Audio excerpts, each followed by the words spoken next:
Many people worry about animals outside in bitter cold weather like this. That's especially true for a herd of horses in Leawood. Call for Action's Keith King is here with a major development on a story we've been following for months. Keith? Yeah, good evening, Mark and Elizabeth. Memorial services for Jeff Sharon, the owner of Leawood Stables, will be tonight. He recently passed away, and he dedicated much of his life to rescuing horses. But Sharon has been the focus of Call for Action and police investigations questioning the care of the animals.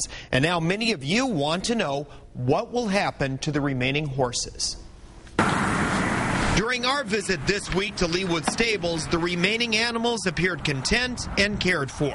But as for the stables and the home where owner Jeff Sharon lived, that's a different story, especially compared to the pricey homes surrounding the farm near 135th and State Line. He was the last cowboy in Leawood. Olathe attorney Bob Arnold is special administrator to the Sharon estate. If you look at his home, which is on the property, and the barns, the conditions are not very good.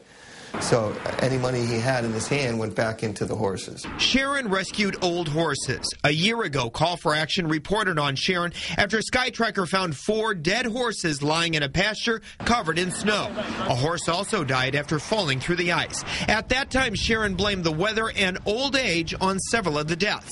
Here's what he told us about the horse that fell through the ice. He's tried to get out there on the ice and it's all falling out. So what are you going to do about the thawing part? Oh, well, he don't thaw us out. There's nothing you can do.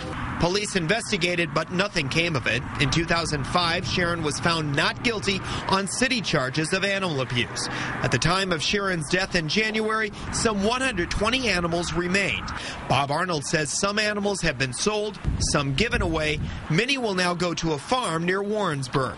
I don't think anybody's going to love him more than Jeff Sharon loved them, but they are all going to a home. None of them are being sold at any type of auctions. Sharon's son did not want to talk to Call for Action on camera. The woman you see in back stopped to ask about buying a horse.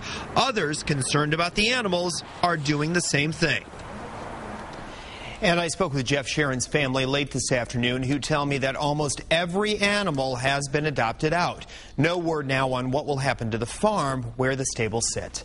For Call for Action, I'm Keith King.